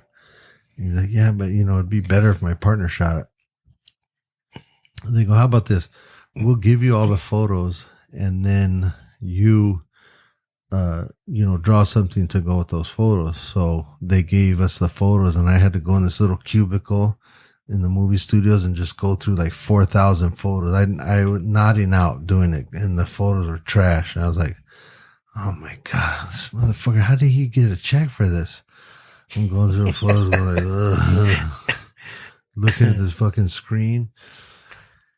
I brought back like a couple photos and I go, hey man, these photos are like, it was rough to pick these, you know? And so Toon went back to them and he was like, I'd really be better if we could get my partner to shoot the photos and then, you know, I'll flip it, you know, like we'll make this shit hot. So they go, you know what? We have a reshoot to do on Tuesday. On Tuesday, Al's going to shoot. And then on Tuesday, Bobby's going to shoot. Thursday, Al's going to shoot. So you could go on Tuesday and shoot Bobby and Thursday and shoot Al. I go, that sounds good to me. So I go on the Tuesday and I had a Canon AE1 and then I went to Sammy's camera and I bought a brand new, like perfect condition one. They're not brand new, but perfect condition. And I took my Pentax 6.7 for a backup. So I go to the set and I'm sitting there for like 6 to 8 hours and it's freezing down there in Culver City. And I'm like, the director goes, hey, okay, there's a second here, right here. You can take a picture of Bobby. And it was like inside of a set and it was him with the main actress. And they go, yeah, you can take a picture of him here and then you can, you know, cut her out and then when you shoot out on Thursday, you can put them together and, you know, the computer and all that shit. I was like, that don't really work for me, you know, in my head. And outside there was these 2 gray walls that were, you know, nuts to butts. And I was like, there was a black wall and a gray wall. So I was like, if I can just get him outside, I can shoot him against a gray wall, like 10 frames, shoot him against a black wall, 10 frames, and then we're good. He goes, I don't know if we have time. Well, sure enough, we didn't have time. It gets dark. I call up my people and I go, hey, I didn't get the shot because this fucking guy, you know, he had me, you know, just sitting there like an idiot. Like, you know, don't he know who I think I am, you know? Fucker had me just kicking it there. And then he brings me in to do this one lame ass picture. And he's like, yeah, you got it. Like, get the fuck out of here type, you know? And I was like, man, that's not going to work. So then I went and told my other partner, Marco, and I go, hey man, I didn't get the shot. He goes, okay, well, I'll tell him, you know, that you didn't get the shot. And he told them, and there was a big email, like 30, 40 names on it. I never seen an email with so many CCs on it. Oh. And it said like, in my head, it said in a nice way, but it said like Estevan went to the set. He wasn't able to get the shoot or whatever. But in my head, I just saw it in big red letters. Estevan fucked up and didn't get the shot. So I was like bummed, you know, and I called my wife at that time and I was like, hey man, I was pissed, you know. I was like, they got me, you know. They had me sitting there all fucking day and you didn't get, you know, and I didn't get the shot. And she was like, what do you mean you didn't get the shot? I go, I didn't get the shot. And she goes, so now what? And I go, that's it. I didn't get the shot. And she goes, oh, okay. So you're going to leave it at that? And I go, well, I don't know what the fuck you want me to do. You know, I can't go up to Robert De Niro and say, hey, come on, let's go outside. You know, like I have to be respectful. You know, I'm the lowest person on the totem pole at that day.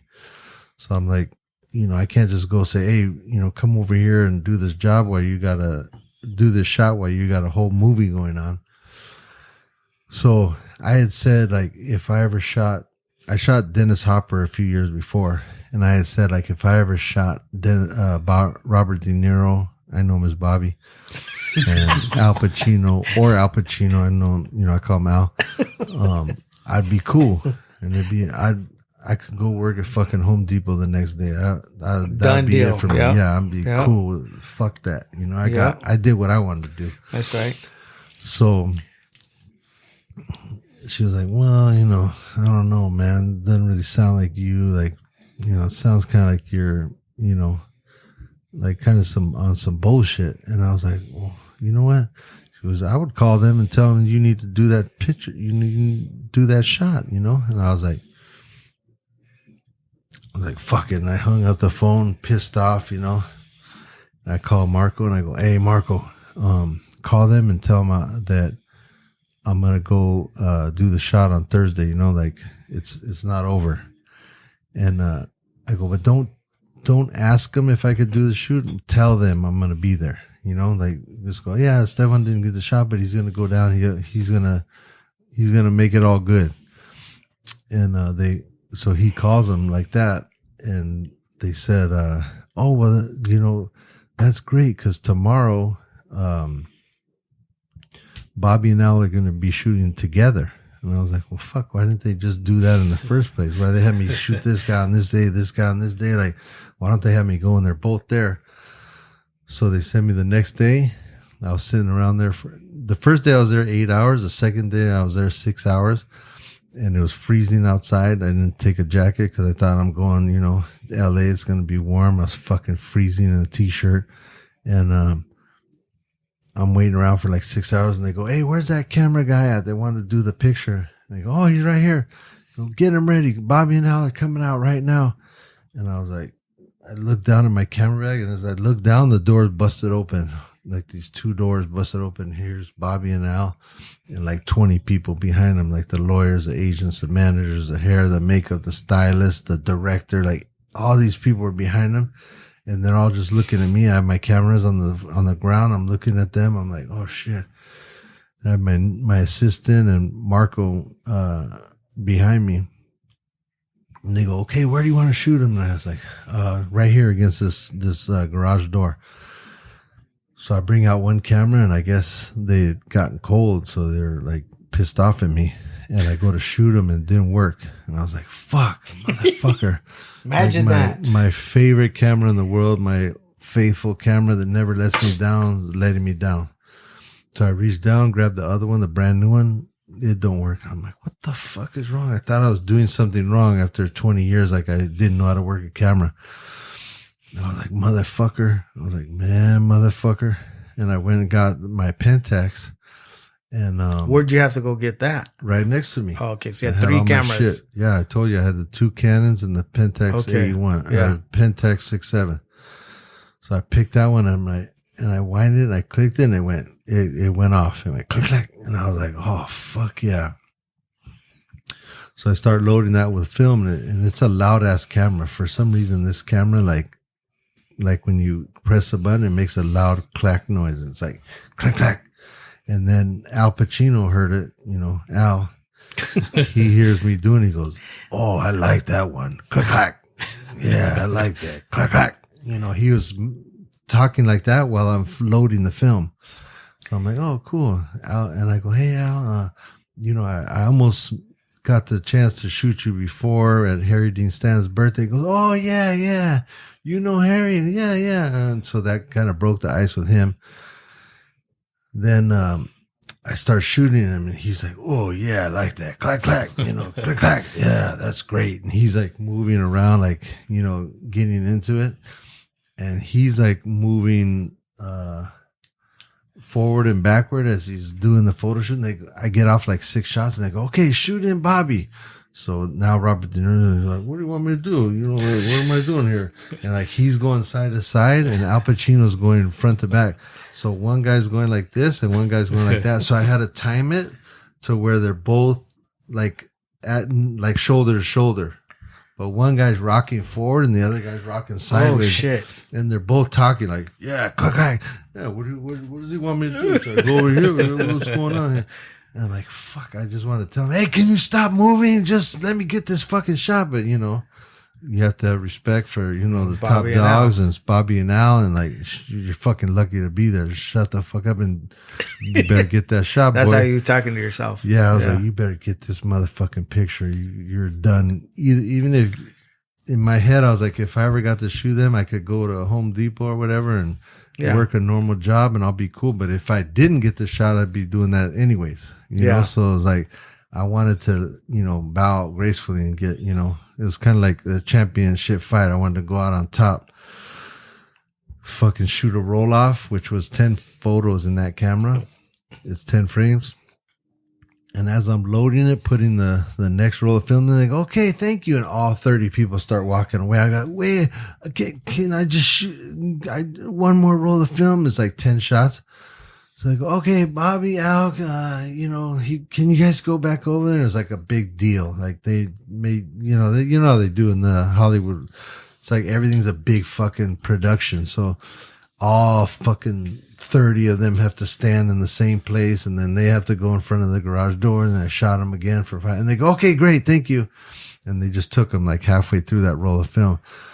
So then I was shitting myself. I was like, fuck, man, I hope I got it, because they were moving around and all that shit.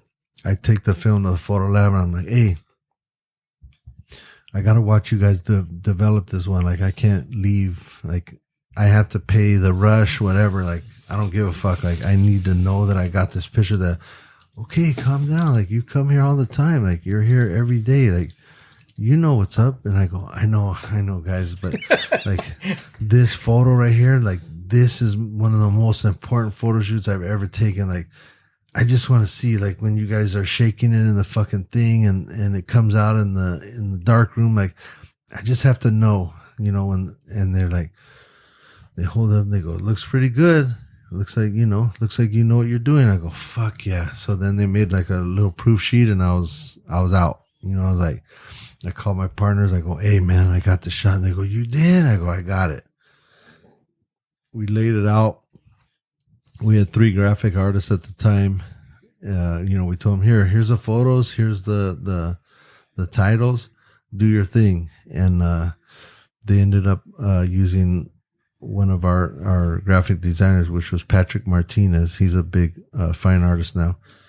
They ended up going with his, and that made it to the DVD cover, the Blu-ray cover, all the advertising on the bus benches, the buses, the back of the buses.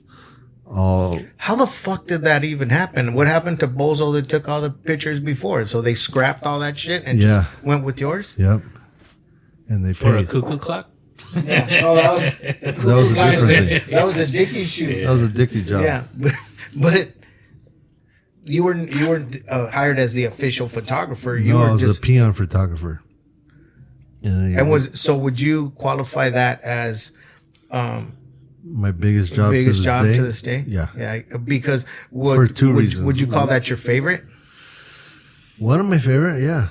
That's definitely top, you know, one of my top. What are the other favorites?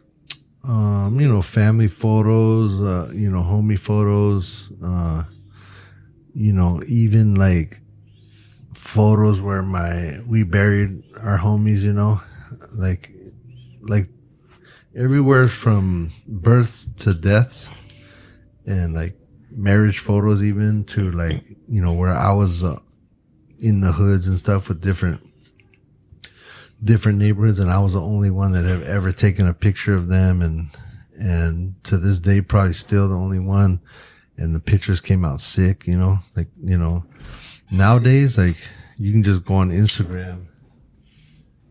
Thank you, Joey. Right. Yeah. Thanks, Joey. I think I need an opener. You got an opener? Yeah, we do. Okay. Thank you, Joey. Thank you, Joey. You're the best, Joey. You sure are. Thanks, Joey. All right, Joey. Okay. And then it's Modelo time. Yeah. Bob, you have any questions or anything you want to say? Because Johnny's been talking the whole fucking time. Yeah. Shut up. Well, I told him before. I was like, dude, you guys know each other for your whole lives. So you guys are gonna talk about the same shit they always do. Real handsome. I was looking at some old pictures the other day. It's like, damn. Yeah, I'm trying to get there. I just cut off. Hey, As so you notice, I know. I cut sugars and carbs again. Yeah, can we talk? So I'm I know. lean and mean, So you told me that motherfucking machine. you became super healthy. Yeah. When they wanted to chop my feet off, and I was like, fuck that. So what happened? What happened was it started off way back long time ago. I got my thyroid taken out, and they did it with like radiation, so I couldn't be around nobody for a week. And then that started like the trickle effect with my health. Then it went to gout, and it went to This is okay. So people are probably wondering. Sometimes they see you with the cane. yeah. Or I'm they getting see there, Bob. Okay, If you well, just let me get there. Okay. So one of the things is Good gout. idea. You get like the worst pain you could ever have. Yeah. And that you get that in your ankles or your knees, like in your joints, and it just flames up, and it's like fucking Edmar has that shit. takes you out. And every now and then my knee will swell up, and I can't move it. It's like frozen. And in order to get it to where I can move again and not be in pain, they have to stick like a harpoon underneath my kneecap, and they drain it out, and then you're just like instant relief. So I was going through that. They cut out the meat and the drinking wine, red wine, and alcohol and all that shit. And then I got this new shit called neuropathy, and they were like, basically that was all based on foods too, and it's where your legs and your feet go numb, and there's like this tingling, like needles type shit. Yeah. Could happen in your hands. Yeah. Hands and arms. I got it right here. I don't know if maybe I get that in my hands. I get, Tingling. or if it's just arthritis. You got like 20 pounds of rings on your finger. So It's weighing down. Yeah. that could be it, but I don't wear them 24 hours a You're day. putting your fingers through all that traumatic movement every day. Okay. So then it became a point where you get these like neuropathic ulcers. They're like, it starts off as like your skin starts cracking, then it turns into a cut, then it gets infected, and then it just goes buck wild, and you end up in the hospital, and they want to fucking amputate your toes or your foot at certain points.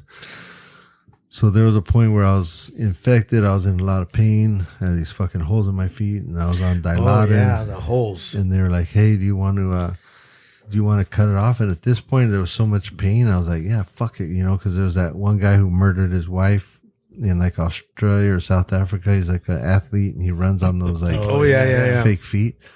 I was like, man, that motherfucker's running Olympics and everything with those feet. Like, that must not hurt, or he's doing fine, He's in the Olympics, So I was thinking, maybe it won't be so bad. I won't be in pain no more. And, I just didn't know, I was like, I don't want to be in this pain no more. So when I got to the hospital, the doctor he busted out his Sharpie and started drawing on my foot. Like, we can cut it here, like right behind where the ball of your foot is. Cause I don't think we'll make it with the toes, just the toes. Might have to go like one step further, or we can cut like right after your ankle, or we can go like a little bit higher up. Eventually it'll probably go to the above the knee, and then So I was like, well, what can I do to not get any of that shit? And they're like, well, you need to cut back on dairy, sugar, and carbs. And I was like, fuck, well, no meat, no dairy, no sugar, no carbs. I'm Italian and Mexican. That's every fucking thing we eat. What the fuck am I going to eat, And as I was going through these treatments, they were like, have you ever tried like a plant-based diet or vegan or whatever? And I was like, no, I don't want to be eating, turnips and radishes and fucking, broccoli and shit. That's not fun, So they're like, no, there's all these different, substitutions now. And like, there's different, like, people are on it, it's not like the old days in the 70s when, people were vegan and vegetarian. You try the food and like, oh, this is like straight out of the ground, straight, still has dirt on it, So nowadays, these fucking chefs are just incredible with it. And there's a lot of good, food out there. You just have to know which ones to get. Skinhead Rob helped me out a lot. He took me to this vegan place. We had this vegan beef jerky and these tacos that were just off the chain, and took me to this other spot, Crossroads, is like Hollywood fancy. Isn't that Travis's vegan. spot? He's a partner in it. Yeah, but partner. The owner, like the chef and all them. It's like a group type of thing. But the food is bomb. And I lost like 50 pounds. Started getting, slim and mean. And then all the times of going to Hawaii and stuff with Pat from Ruka, we'd always do the sauna and the ice.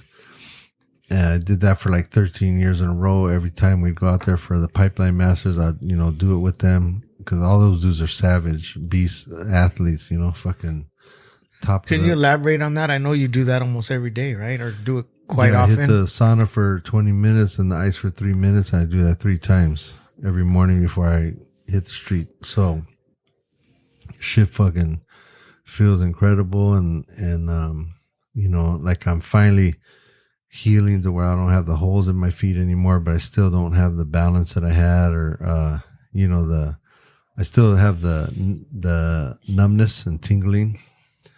So I still got it. They say you'll have it for the rest of your life, but because I changed the way I eat, all that shit has, my chances of getting my feet cut off and shit are, farther away. And I have friends that have the same condition as me. They've gotten toes cut off, their feet cut off. They're in the hospital a lot. And it's, I see them eating just, cereal and candy and all that kind of shit. And I'm like, homie, just eat right. It'll get better. And they're like, nah, I don't know. I don't know if I want to be vegan and this and that. I'm like, you don't have a choice, homie. Like, either you change. Like, the doctor put it to me in the most simplest way. He's like, food is either medicine or poison. And you have to make that choice, which food you want to put in you. It's either you're putting medicine or poison, Like, even now, people ask me to do, like, hey, will you support my food truck or my this, that? I go, I can't, homie. And they're like, why not? Aren't we boys? And I'm like, hell yeah, you're my homie. Like, I'd do anything for you. They're like, cool, support my truck. I go, I don't know, homie. It's like, I feel bad supporting your truck that sells poison, and like it's marketed to kids. Like, I think that's what fucked us up when we were growing up, is our parents would just give us food, and they'd give us like junk food and comfort food. Like, when I used to do good in school, my treat was I'd get to go and get like a Big Mac special at fucking, at McDonald's, or I'd get to go to the Sizzler and get the buffet, and, like, hey, you were good this week, let's go to the Sizzler and we'll get you the buffet, all you can eat, I had to eat till I fucking couldn't eat no more or walk anymore. I had to get a fucking stretcher to get out of there. But like, that was rewarding us as a kid, and don't leave nothing on that plate either. That shit's expensive. That plate would have to be cleaned off. Yeah, I used to watch you do that all the time. It's years of abuse, It's a trip, because I tell that to the kids. I'm like, no, there's still food. You got to finish it. But it's not that way. You don't have to do that. You know what I mean? You eat or you just don't serve them as much. You serve them a little portion and make them ask for more. You were a good cleaner with bread. You'd clean all the I stuff. love fucking bread and the sauce and all that shit is bomb. You were the best at that. But, it's fucking... That's how I grew up, like, don't waste food. And junk food was a reward, like, if you do good, you get candy, or you get ice cream, or you get a junk food place. You get to go through the drive-thru and get fucking hamburgers that could stay looking good for 10 years without, the refrigerator. Like, those were the rewards that we'd get. So I'm like, what, when the pandemic hit, the toilet paper was gone. All the meat was gone in the stores. And I was walking by and I'd see the fucking vegan rack. Nothing was touched on there. So I was like, cool. All you motherfuckers fight over that shit. I'm going to go right here, grab whatever I want, as much as I want, because it's all me. Ain't nobody touching it. And started learning how to, put it in the regular way I'd cook. I would season the food the same way, and it was just as good. And I was like, fuck it. But lately I've been slacking off, hitting the carbs and the fucking sugars, And I got to another point in my life where I'm like, man, fuck that. I'm gonna switch it up and go back to, getting right. Because man, you feel good when you get in good shape. You're just like, everything feels better, People look at you different. Hey, they're complimenting you all day. And yeah,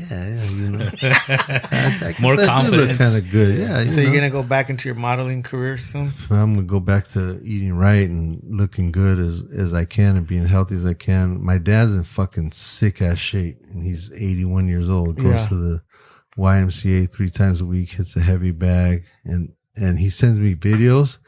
And it's not like these lames that you see like hitting these focus mitts. Like every rapper wants to have footage of him hitting the pads, It's like, come on, bro. Like you look way out doing that shit.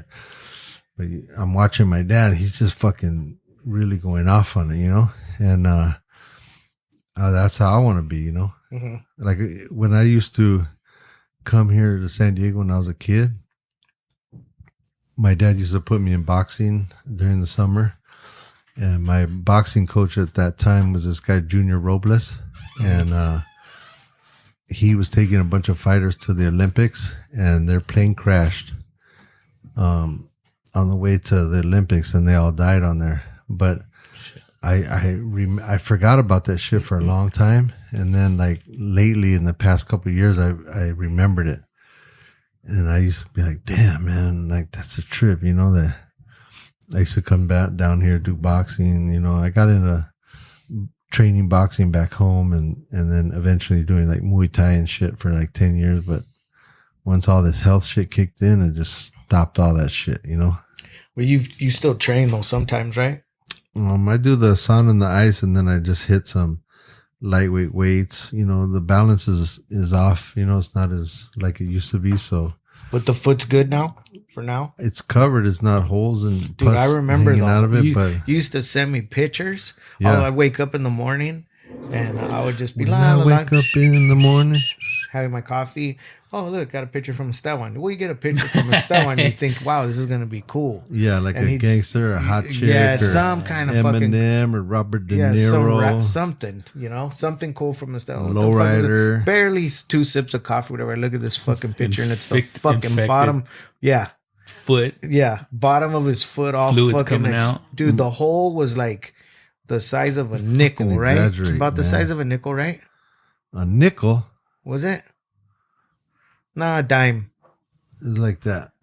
Yeah. Oh, yeah. Holy shit. Yeah, that's about what I saw. That was it. So I would get that. Right, he would make sure I'd get that would to turn start into my this. day. Holy fuck. Yeah. And then if you like, those, what do they call it? The little sausages that the dogs would eat. They're like sausages. Yeah. That's fucking major, dude. Like, for all the listeners, like, but they wouldn't close, around. bro. That's the thing. And that'd be for a year like that. And you're walking around on that. No, he had this apparatus that he would like. It was like a knee brace. Like with like a cart. So he would put no pressure on the foot. Yeah. These are my sausages. Fuck. You know what I'm saying? And so all that shit got prevented because of your diet. It changed. Yeah, it changed up because I changed up my food. Yeah, not putting poison in me no more. Yeah. So, I mean, everybody should think about it. Yeah. I didn't have homies telling me like, "Hey, Holmes, you should eat more healthy." They're like, "Hey, Holmes, let's go to the Hat and get a double chili cheese bacon burger." And get some animal style chili fries, like the mountain of them, and then we'll drink a 40 ounce of fucking Orange Bang or Coke, and then we'll go have some beers, and party. So it's like that was how that was what I was around, and let's get the biggest, fattest carne asada burrito with everything you can imagine, everything that they got in there to put in there, put that in there. Yeah. So it's like. You're doing all that, like, I ended up the biggest I got was like 265. Shit. And then I went down with the whole vegan shit down to like 213. And now I'm at like 230. But 230. I want to get, when I was young, before they took my thyroid around, I was walking around at like 180 all the time. Fuck, you're pretty tall too. So like that's so really like, walking around with all that weight, you get fucking, fucks with your head, Yeah, walk by the mirror, and you're not so fine no more, your weenie gets all hidden and all that fat. You got that big fat belly, you can't see your weenie no more. You're like, damn, man. You gotta suck it in and pull it in and be like, hey, there you are. What's happening, fool? Yeah. So what's next? What do you got going in next? I'm waiting for the strike to end so I can go fucking do me a movie or something, But yeah. I'm working on the Booyah Tribe, I've been trying to, I had all these ideas of doing like Soul Assassin documentary back in the day, then break off, do Cypress Hill, break off and do LA Originals, break off and do like House of Pain, Booyah Tribe. I had all these like little ideas, and I ended up starting with LA Originals, which used to be called Inc. back in the day. I remember. And then I got the Cypress Hill job like a year and a half later or 2 years later. That went real good. That's on what? Showtime. It went to number 4 on Showtime. And then, again, I thought like, okay, fucking the number 1, number 4 documentary on Netflix, the number 4 documentary on Showtime. Like, motherfuckers would be kicking my door down any minute to do any hip hop documentary. It's 50 years of hip hop. Like, I'm going to be getting work all day long. It's crickets, So I'm like, well, fuck it. I'm not going to depend on, I got managers, agents now. They're really nice people, real cool. They help me out, as much as they can, but I've got no work out of them. So I'm like, I'm going to just keep going on the same path that got me here and doing what I want to do. And my next one I want to do is the Booyah Tribe. And I'm hoping The Rock or Jason Momoa will pick it up and be like, this is for our people. You've been shooting them ever since same I can time, imagine. same amount of time. I got all this footage for 20 years, 25 years of all this different shit that I've been around, all these subcultures, all these countries I've been to, all these different things that I could just put, okay, cool. In this movie, you only use a few seconds of these shots. Cool, I'll put in this movie. The and extra what about shots. the Fools Gone Wild? That sounds like a really Fools cool Gone project. Wild is a whole nother, new thing I've been working with. Them fools are fucking crazy, funny as fuck, and they're Shout down out Fools for, Gone Wild. Shout out Fools Gone Wild. They're just like us. Like we used to do shit for the community all day long. Yeah, and we never got. Nobody knew about it. That's why we weren't doing it for that. We weren't like, hey, pat us on the back or tell us, hey, good, you guys are doing shit for the community. We would do that shit on our own, all of us. Yeah. Go buy fucking $1,000 worth of hamburgers, go to the fucking, Skid Row, take cases of waters when it's hot during the summer, take some Lolos down there, have all these motherfucking, people walking up, and they're homeless people, so they're not caring about your lowrider paint job, they're just walking up on your car. Hey man, let me get a burrito or let me get some water or something.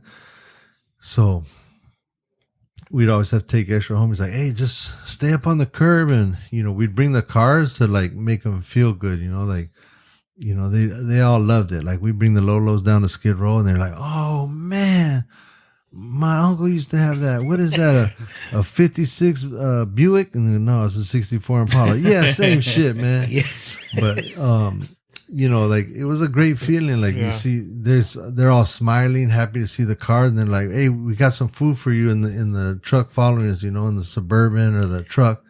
We got some waters for you guys," and we would do that shit, for years. Then social media came out and changed it up, now everybody's like, hey, look at what we do, look what we're doing, what we're doing one time a year. We come down during Christmas and we give toys away for Christmas or whatever.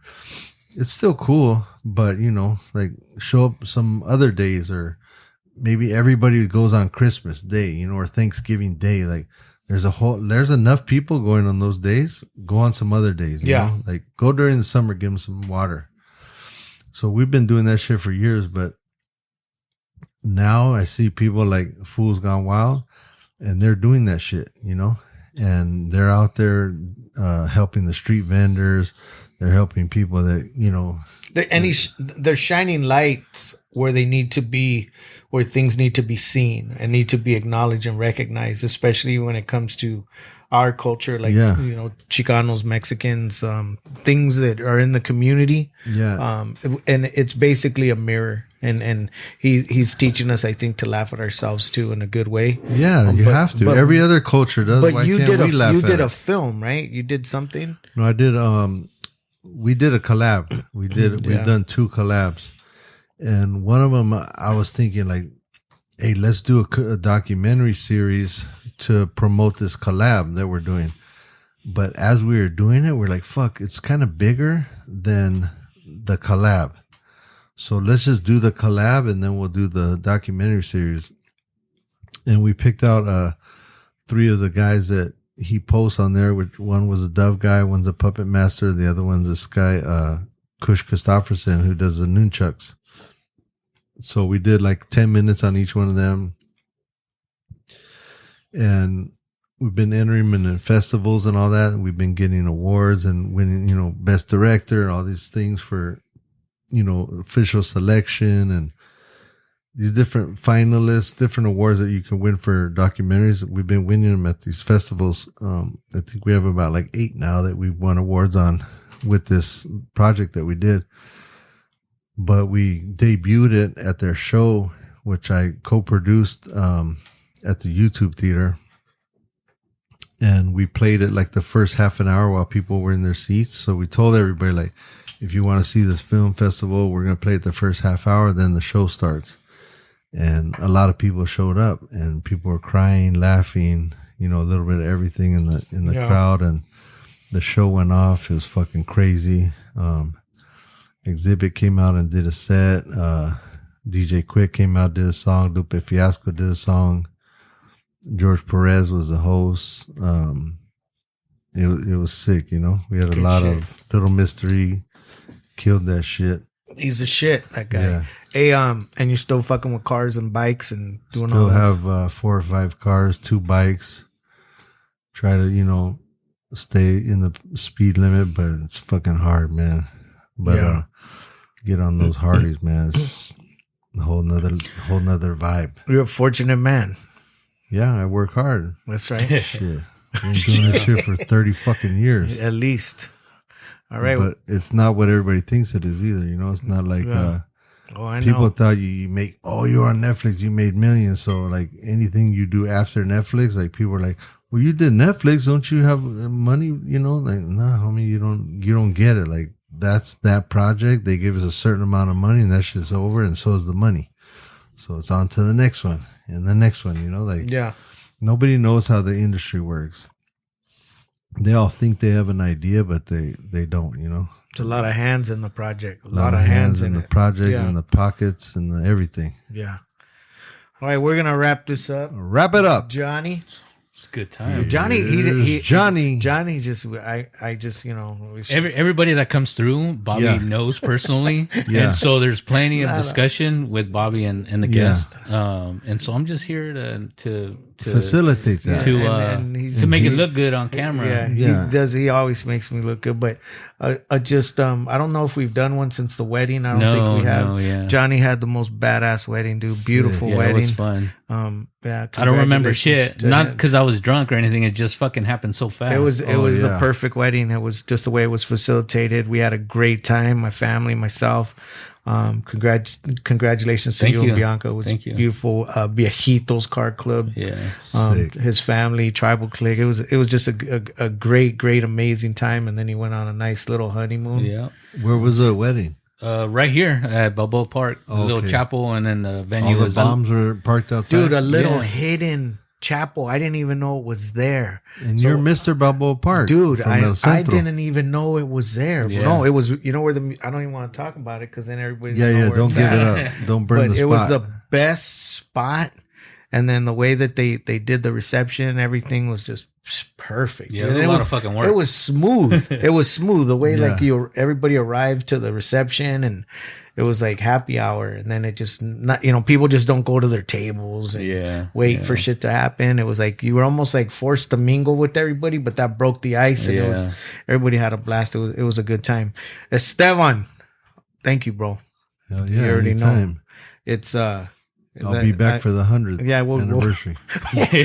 We'll work on that. I appreciate you taking the time to do this. Tonight we go see some of the Soul Assassin family performing tonight at the Shell, Cypress Hills, doing it with the San Diego Symphony. I think it's the San Diego Symphony. Can't wait. And thank you for coming down. I appreciate you. I love you. And thanks for everything. And yeah, man. I wouldn't miss it for nothing. Yeah, man. And we'll do it again, 100th. And good luck with all your projects. If people want to follow you, I keep it simple. Everything's Estevan Oriol. That's it? Yeah, Estevan Oriol. If you want the Joker brand, it's Joker brand. That's it.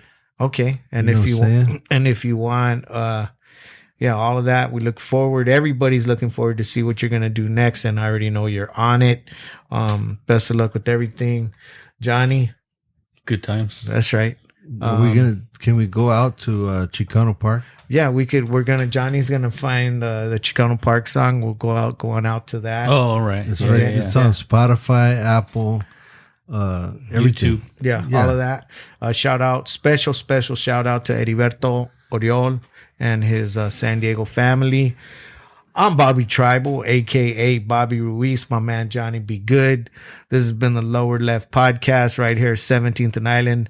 We are the rose that comes out of the concrete in the East Village. Someone said that today because all the bullshit around us and everything that goes on around here, that's us. It is a little jam. Yeah, man. Whoop, whoop. That's right.